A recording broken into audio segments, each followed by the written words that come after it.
Hello students, welcome back to my YouTube channel DS group of education. তোমাদের সবাইকে আমার YouTube চ্যানেলে আর একবার স্বাগত জানাই।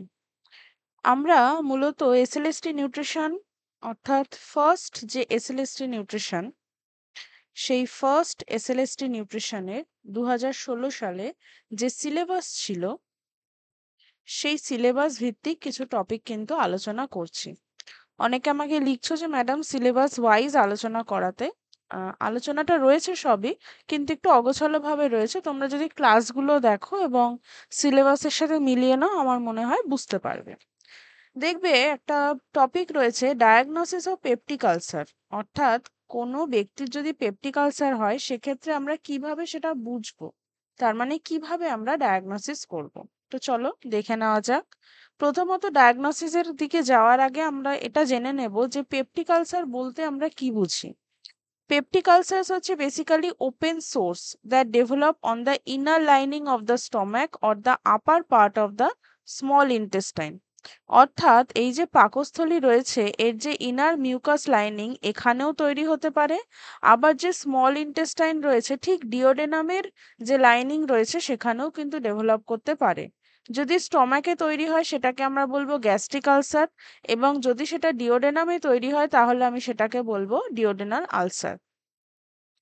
কি কি কারণে এই পেপটিক আলসার হতে পারে? প্রথমত H pylori infection.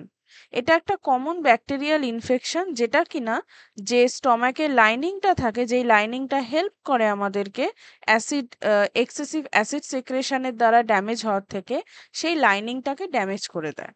Long term use of NSAID অর্থাৎ নন স্টেরয়েডাল যে ড্রাগসগুলো রয়েছে, মেডিকেশন যেগুলো রয়েছে, যেরকম আইবুপ্রোফেন বা অ্যাসপিরিন, সেই জাতীয় ড্রাগসগুলোর জন্য কিন্তু স্টমাকের যে লাইনিং সেটা পুয়ার হয়ে যেতে পারে।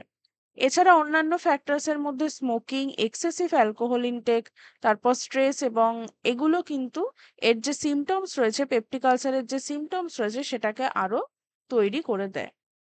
এখানে বাংলাতেও রয়েছে, তোমরা যারা বাংলা চাইছিলে সেগুলো দেখে নিতে পারো। সিমটমস এর মধ্যে যদি আমরা দেখি তাহলে বার্নিং স্টমাক পেন অর্থাৎ পেটে জ্বালা পোড়া ব্যথা, প্রায়শই যখন আমরা রাতে বা খাবারের মাঝে কিন্তু মানে ঠিক খাবারের পরে বিষয়টা দেখতে পাওয়া যায়। ব্লটেড অর ফুল মানে পেট ফুলে যাওয়া বা পেট ভরা অনুভব হওয়া। নশিয়া অ্যান্ড ভমিটিং, বমি বমি ভাব এবং বমি পাওয়া। হার্টবার্ন এবং বেলচিং, অম্বল এবং ঢেকুর যেটাকে বলা হয়। ইন সিভিয়ার কেসেস, যেগুলো মারাত্মক অবস্থা রয়েছে, সেখানে কিন্তু রক্তবমি করা বা কালো মলত্যাগ করাও কিন্তু দেখতে পাওয়া যায়। এবার যে টেকনিক্স গুলো ইউজ করে আমরা ডায়াগনোসিসটা করব তার মধ্যে প্রথম রয়েছে মেডিকেল অ্যান্ড ফ্যামিলি হিস্ট্রি। বলছে to help diagnose peptic ulcers and check for factors that cause ulcers your doctor will take a medical and family history. অর্থাৎ ধরুন কারণ কারো একজনের পেপটিক আলসার হয়েছে মনে হচ্ছে, সেক্ষেত্রে আমি একটু আমার মেডিকেল হিস্ট্রিটা দেখবো যে এরকম আগে কখনো ঘটনা ঘটেছে নাকি, বা আমার ফ্যামিলিতে কারোর এইরকম অবস্থা হয়েছিল নাকি। এবং সেক্ষেত্রে অবশ্যই আমার ডাক্তার আমাকে কিছু সিমটমস জিজ্ঞেস করবে, মেডিকেল হিস্ট্রি দেখবে, এবং পাস্ট আলসার যদি কোনো ফর্ম হয়ে থাকে, এইচ পাইলোরি ইনফেকশন যদি হয়ে থাকে সেটা দেখবে, কি ধরনের আমি মেডিসিন নিয়ে থাকি তার মধ্যে কি কোনো এনএসএআইডিস রয়েছে সেটা দেখবে, এবং ফ্যামিলি হিস্ট্রি পেপটিক আলসারের, এইচ পাইলোরি ইনফেকশন বা ক্যান্সারের মতন যদি কিছু ঘটতে পারে সেটাও কিন্তু ডাইজেস্টিভ ট্র্যাকে এক্সামিন করে দেখবে। এখানে বাংলাটা রয়েছে, তোমরা কিন্তু দেখে নিতে পারো। এবার প্রথম যেটা রয়েছে সেটা হচ্ছে ফিজিক্যাল এক্সামিনেশন। ফিজিক্যাল এক্সামিনেশনের মধ্যে যদি আমরা দেখি তাহলে ফিজিক্যাল এক্সামিনেশনের মধ্যে ফার্স্ট কি রয়েছে, বলছে একটা শারীরিক পরীক্ষা যেখানে একজন ডাক্তার পেপটিক আলসার বা আলসারের যে জটিলতা নির্ণয় রয়েছে সেটা নির্ণয় করতে সাহায্য করে থাকে। এবং এই বিষয়টা কিভাবে হয়ে থাকে, শারীরিক পরীক্ষার সময় একজন ডাক্তার কি করে, checks for swelling in your abdomen, অর্থাৎ যার এরকম অবস্থা মনে হচ্ছে তার পেটে কোনো রকম ফোলা ফোলা ভাব রয়েছে নাকি সেটা দেখা হয়। তারপর কি করা হয়, স্টেথোস্কোপটাকে প্লেস করে পেটের মধ্যে কোনো রকম আওয়াজ হচ্ছে নাকি সেটা কিন্তু শোনার চেষ্টা করা হয়। ট্যাপস অন ইয়ার অ্যাবডোমেন, পেটের কোমলতা বা ব্যথা পরীক্ষা করা হয় একটু টাচ করে। এইগুলো কিন্তু ফিজিক্যাল এক্সামিনেশনের মধ্যে দেখতে পাওয়া যায়। আর একটা টেস্ট হয় ব্লাড টেস্ট বা রক্ত পরীক্ষা।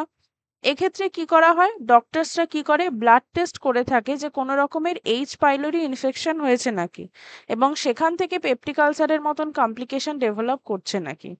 For a blood test a health care professional will take a blood sample from you and send it sample to lab, এবং একজন পেশাদার, স্বাস্থ্য পেশাদার, সে কিন্তু এই নমুনা সংগ্রহ করবেন এবং ল্যাবে টেস্টিং এর জন্য পাঠিয়ে দেবেন।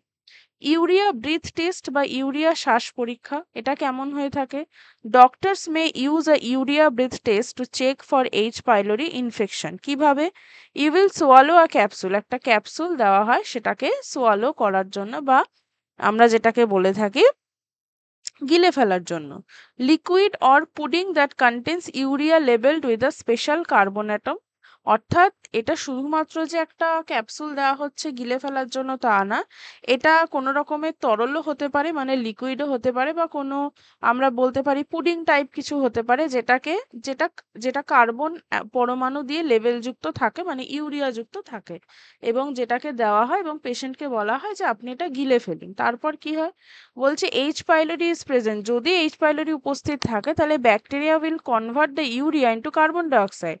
তার মানে আমি এমন একটা ট্যাবলেট বা এমন একটা লিকুইড বা এমন একটা পুডিং যার মধ্যে ইউরিয়া রয়েছে, সেটাকে একজন পেশেন্টকে বললাম যে আপনি গিলে ফেলুন। ও যখন গিলে ফেললো, যদি কারোর এইচ পাইলোরি থেকে থাকে ইনফেকশন, তখন এই ইউরিয়া কি করবে, কার্বন ডাইঅক্সাইড কিন্তু পরিণত হয়ে যাবে। আফটার ফিউ মিনিটস, কিছু মিনিট পরে, breath into a container exhaling carbon dioxide, এবং যখন কিছুক্ষণ পর ওই পেশেন্ট একটা কন্টেনার মধ্যে তার শ্বাসবায়ু যদি নিক্ষেপ করে, তাহলে টেস্টিং করে দেখা যাবে যে সেখানে CO2 উপস্থিত রয়েছে। Health care professional will test your exhaled বা ব্রেথ, মানে যেটা আমি এক্সেল করছি, যেটা আমার নিঃশ্বাস আমি ত্যাগ করছি, সেটাকে চেক করে থাকবেন। Test detects the labelled carbon atoms, এবং ওই যে কার্বন অ্যাটম যেটা ইউরিয়া যুক্ত ছিল, যে প্রথমে দেওয়া হয়েছিল, সেখান থেকে যে কার্বন অ্যাটমগুলো সেগুলো কিন্তু দেখা যাবে। অ্যান্ড সেই প্রফেশনাল কনফার্ম করবে যে হ্যাঁ, এই ব্যক্তির এইচ পাইলোরি ইনফেকশন রয়েছে তার ডাইজেস্টিভ ট্র্যাক্টে। তারপর হচ্ছে স্টুল টেস্ট বা মল পরীক্ষা। Doctors may use stool test to check for H pylori infection. Doctor will give you a container for catching and holding a stool sample, এবং তারপর কি করবে, বলছে receive instruction on where to send or take the kit for testing. কিছু আমরা দেখে থাকি যে প্যাথোলজিক্যাল টেস্ট যেগুলো হয় তার মধ্যে এরকম একটা স্টুল টেস্ট বা মল পরীক্ষা হয়ে থাকে।